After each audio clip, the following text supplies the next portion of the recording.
Welcome dear students, आप सभी का इस नए वीडियो में स्वागत है। जैसा कि मैंने लास्ट वीडियो में आपको बताया था कि सोर्सेज ऑफ एनर्जी के बारे में हमने बात की थी। कुछ एक सोर्स को मैंने वहाँ पे एक्सप्लेन भी किया था और लास्ट में मैंने आपको बायोमास के बारे में बोला था। तो आज हम उसी कड़ी को कंटिन्यू करते हैं। तो आज जो टॉपिक मैं आपको एक्सप्लेन करने वाला हूँ, ठीक है, कोशिश करूँगा कि दो सोर्सेज ऑफ जो एनर्जी है वो आपको एक्सप्लेन कर पाऊँ। ठीक है, एक जो है बायोगैस प्लांट है और दूसरा विंड एनर्जी का, वो किस तरह से वर्क करती है, ठीक है, किस तरह से उसको एक्सप्लेन कर सकते हैं। ये एग्जाम में अलग से टॉपिक आता है। ठीक है, पेपर में ये पूछा जाता है कि write down the note on the biogas या explain the working of this biogas plant. ठीक है, तो आप किसी तरह से पूछा जाए तो आपने इसको कंप्लीट लिखना है। तो शुरुआत करते हैं हम बायोगैस प्लांट से।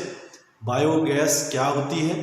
ठीक है, मैंने आपको बोला था कि जो खास तौर पे जो हमारा कल्चर है, हम जो गाँव में लोग ज़्यादा रहते हैं, तो जो गाँव में जो सबसे बेस्ट सोर्स ऑफ एनर्जी जो माना जाता है वो होती है बायोगैस। ठीक है, ये अलग बात है कि आदमी थोड़ा सा मॉडर्नाइजेशन समझ लेता है या नॉलेज ना होने की वजह से हम रेडीमेड चीज़ों की तरफ ज़्यादा जाते हैं। जो हमारे आसपास में जो नेचुरल सोर्सेज हैं हम उनका कम से कम प्रयोग करते हैं। क्लियर है? लेकिन ये सोर्स ऐसे हैं जिसका नेचर में इतनी सारा है, ठीक है, रिच है बहुत हमारा नेचर। अगर हम उसके ही चीज़ों को यूज़ करें तो इकोनॉमिकली भी हमारे लिए ठीक है और वो सारे के सारे इको फ्रेंडली सोर्स भी होते हैं। हमारा वातावरण, हमारा क्लाइमेट भी उससे अच्छा रहेगा और हम भी फिजिकली और मेंटल लेवल पे अच्छे रह सकते हैं। ठीक है, directly indirectly all these are the similar और they are interconnected things. Clear? तो चलो बात करते हैं बायोगैस की। तो बायोगैस क्या है? बायोगैस प्लांट मैंने यहाँ पे बनाया है। ठीक है, मैं इसको एक्सप्लेन करूँगा क्या होता है। तो सबसे पहले ये बायोगैस क्या है?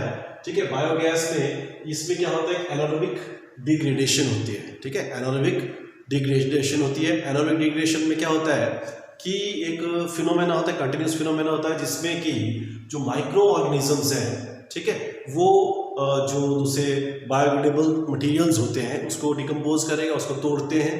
ठीक है, तो वो जो प्रोसेस होता है, ठीक है, हम बोलते हैं कि सिंपल वे में हम ये कह सकते हैं कि जो एनारोबिक ग्रेडेशन है, एनारोबिक ग्रेडेशंस क्या हुआ, इट इज, ठीक है, anaerobic micro organism in the presence of water decomposes the complex carbon compound present in the biomass, ठीक है, into a mixture of gases. ठीक है, ये जो पूरा प्रोसेस होता है जिसमें ये ठीक है, जो एनारोबिक माइक्रो ऑर्गेनिजम्स होते हैं, ठीक है, ये तोड़ते हैं उन चीज़ों को, स्प्लिट करते हैं, उस प्रोसेस को हम एनारोबिक डिग्रेडेशन कहते हैं। क्लियर है? अब बात करते हैं कि क्या होता है। ठीक है, बायोगैस क्या हुआ? Simply it is a mixture of gases obtained by the anaerobic degradation of the biomass in the presence of water. आप क्या लिखते हैं बायोगैस के बारे में? तो बायोगैस, ठीक है, इट इज अ मिक्सचर, क्या है, it is a biogas a mixture of the gases obtained by the anaerobic degradation, ठीक है, एनारोबिक डिग्रेडेशन, ठीक है, of the biomass in the presence of water, in the presence of water. Clear है? अब क्या हुआ इसमें? ठीक है, अब क्या होता है, अब इसके जो बायोगैस जो होती है ये 75%, ठीक है, जो कंस्टिट्यूएंट्स रहते हैं 75% क्या होता है इसमें, मीथेन, CH4, क्या बोलते हैं इसे, मीथेन। ठीक है, 75% इसमें क्या रहता है, मीथेन रहता है। इसके अलावा जो अदर मेजर गैसेस होती है that is carbon dioxide with the traces of the other gases like hydrogen sulphide. ठीक है, जो मेजर जो रहता है इसका, वो आपने एमसीक्यू में भी या 1 मार्क्स क्वेश्चन में पूछा था कि what is the main constituents of the this biogas. तो बायोगैस का जो मेन कंस्टिट्यूएंट्स है दैट इज मीथेन। ठीक है, और कितना होता है, 75% ही होता है। ठीक है, अब क्या होता है, अब बायोगैस प्लांट को एक्सप्लेन करना है, किस तरह से करना है, इस तरह यहाँ पे मैं आपको बताता हूँ क्या होता है। ये ग्राउंड के अंदर, ठीक है, आप एक टैंक यहाँ बना होता है, ये मेजर टैंक होता है, वो ग्राउंड के नीचे होगा और एक टैंक यहाँ पे होगा। ठीक है, फर्स्ट टैंक में हम क्या करेंगे, ये जो टैंक है इसमें जो भी हमारे पास जो मिक्सिंग टैंक बोलते हैं इसको, इसमें स्लरी प्रिपेयर की जाएगी बाय मिक्सिंग द एनिमल डंग, ठीक है, और with the equal amount of water. ठीक है, जो स्लरी, ठीक है, काउ डंग होगा वो और उसमें वाटर मिक्स किया सेम अमाउंट में, फिर यहाँ पे स्लरी बनती है, वो यहाँ पे होती है। उसके बाद ये इनलेट चैम्बर्स होता है, इसके थ्रू वो कहाँ पे आ जाती है, इस मेन चैम्बर में। क्लियर है? यहाँ पे आएगी, यहाँ पे क्या होगा कि यहाँ पे इसके बाद यहाँ पे ये सारी की सारी चीज़ें जो होती है वो क्या करती है, बायोगैस को प्रोड्यूस करती है। क्या करती है? बायोगैस को प्रोड्यूस करेगी। ठीक है, फिर जो वेस्ट है बायोगैस यहाँ से चलेगी और आउटलेट के थ्रू आपको जो किचन वगैरह में कुकिंग के लिए इसका यूज कर सकते हैं। ठीक है, फिर जो वेस्ट इसका रह गया वो यहाँ से जाके इस ओवरफ्लो टैंक में चला जाता है। ओवरफ्लो टैंक में जो मटेरियल रह गया वो भी एज ए मैन्योर हम यूज करते हैं। क्लियर है? तो ये था टैंक के बारे में, किस किस में क्या होता है। अब अगर सिंपल इसकी वर्किंग की बात करेंगे तो ऑलमोस्ट आपने पहले टैंक के बारे में बता दिया, कंस्ट्रक्शन इसकी मेन बता दी। कंस्ट्रक्शन के बाद आप बात करेंगे डायरेक्ट इसकी वर्किंग की। वर्किंग में यही है कि हम क्या करेंगे, मिक्सिंग टैंक में हमने स्लरी प्रिपेयर की by adding the cow dung and the water, then this is allowed to pass to the inlet chamber and reach at the कहाँ पे जाके मिल जाती है। ठीक है, आई बात समझ में? तो वो जो डाइजेशन टैंक में चलाता है वहां पे एनारोबिक डिग्रेडेशन होती है। क्या होती है वहाँ पे? इस चैम्बर में एनारोबिक डिग्रेडेशन होगी। जो एनारोबिक माइक्रोऑर्गेनिज्म होते हैं वो इसको डिकम्पोज करते हैं और गैस को प्रोड्यूस करते हैं और वो गैस यहाँ चलेगी। बाकी जो वेस्ट प्रोडक्ट रह गया वो क्या रह गया इधर, और वो कहाँ पे होता है? यहाँ पहुँच जाता है, मैन्योर के फॉर्म में इसको यूज करते हैं। ठीक है, स्टार्टिंग में जब बिल्कुल नया होता है तो इसके जो वर्किंग में या जो क्योंकि ये जो एनारोबिक डिग्रेडेशन होती है ये बहुत स्लो प्रोसेस होता है और इसको कम से कम 50 to 60 डेज लग जाते हैं पहले परफॉर्म करने के लिए, जब नया होता है उस टाइम। उसके बाद आप डेली इसमें स्लरी बना के डालते रहिए, ये स्लो प्रोसेस में काम करता रहेगा, फिर आपके इसकी आउटपुट डेली आती रहेगी। क्लियर है? अब जो ये जो मैन्योर हमसे मिलता है, कुछ एक ये सोचते हैं कि यार ये तो वेस्ट हो गया, यूज करके गैस निकल गई, सारा कुछ हो गया इसका, लेकिन आपको बता दूं कि जो मैन्योर होता है इस मैन्योर में नाइट्रोजन, ठीक है, नाइट्रोजीनियस और फॉस्फोरस कंपाउंड्स पाए जाते हैं। क्या होता है? नाइट्रोजीनियस और फॉस्फोरस कंपाउंड इसमें पाए जाते हैं और एक बेस्ट मैन्योर है। ठीक है, जो आपके आगे जो हम फील्ड में यूज करते हैं क्रॉप्स वगैरह की ग्रोथ के लिए बहुत फायदेमंद चीज़ है।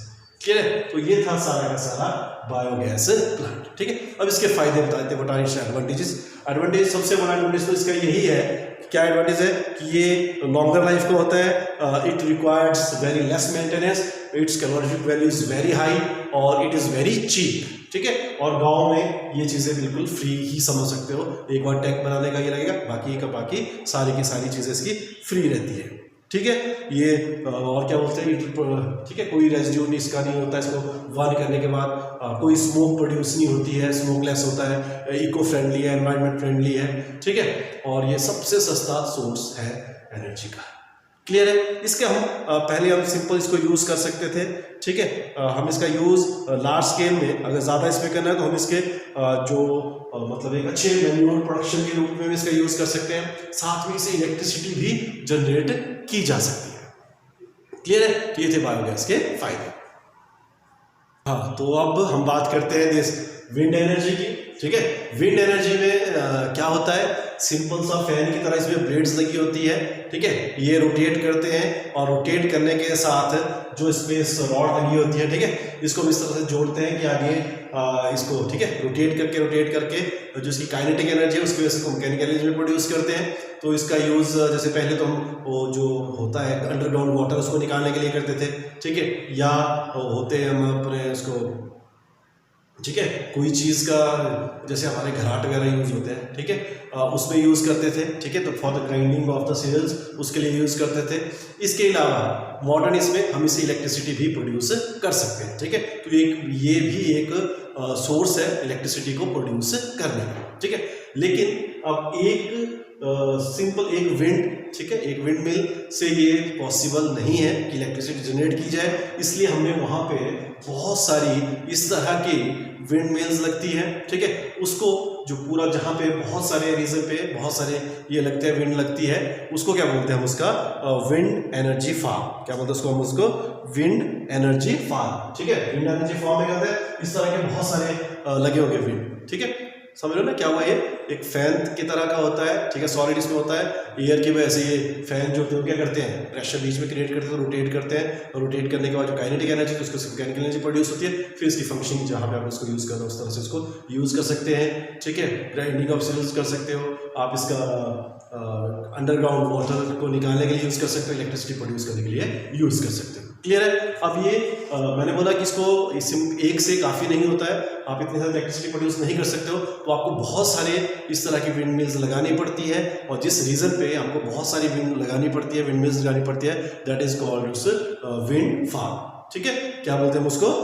Wind energy farm. ठीक है, विंड एनर्जी फॉर्म में। ठीक है, यहाँ तक समझ गए।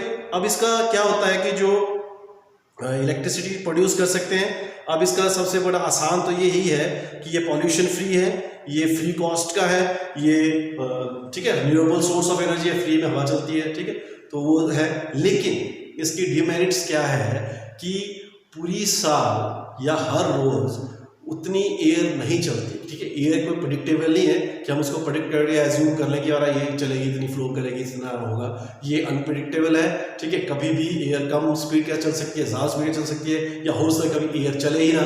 ठीक है, जो कि इसके लिए सफिशिएंट हो इसके फैंस को रोटेट करने के लिए। क्लियर है। तो एक विंड मिल में, ठीक है, कितनी एयर चाहिए होती है? जो विंड की जो स्पीड है, ठीक है, वो होनी चाहिए 15 किलोमीटर पर आवर्स। ठीक है, कम से कम इतनी स्पीड वहां पे होनी चाहिए तो विंड मिल वर्क करेगी। ठीक है, लेकिन ये जो वेलोसिटी होती है विंड की, ये हर जगह अवेलेबल नहीं है, तो इसकी डिमेरिट होगी। ठीक है, फिर जो इनिशियल कॉस्ट होती है construction of wind energy form के, वो बहुत ज्यादा होती है और इसको बहुत ओपन एरिया रिक्वायर्ड होता है, अराउंड 2 हेक्टेयर। कितना चाहिए होता है?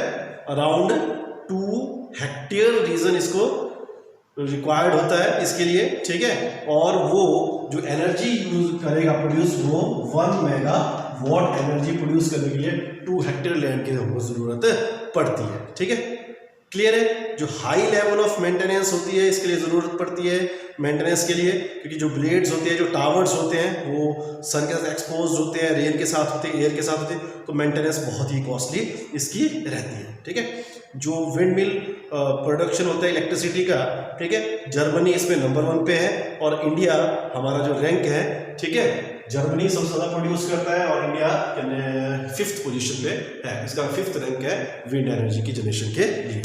क्लियर है। तो ये था बायोगैस के और विंड एनर्जी का। आप डिटेल में पढ़े, ध्यान से पढ़े, और ये बहुत इंपॉर्टेंट टॉपिक है। ठीक है, तो इसके साथ ऑलमोस्ट इस चैप्टर के टॉपिक्स खत्म हो गए। ठीक है, कुछ एक एक्सरसाइज के क्वेश्चन होंगे, आप ट्राई करें, अगर नहीं आया तो मुझे मैसेज करें, मैं एक नेक्स्ट वीडियो में वो क्वेश्चंस आपको करवा दूंगा। सो आज के लिए इतना ही काफ़ी है। Thank you very much.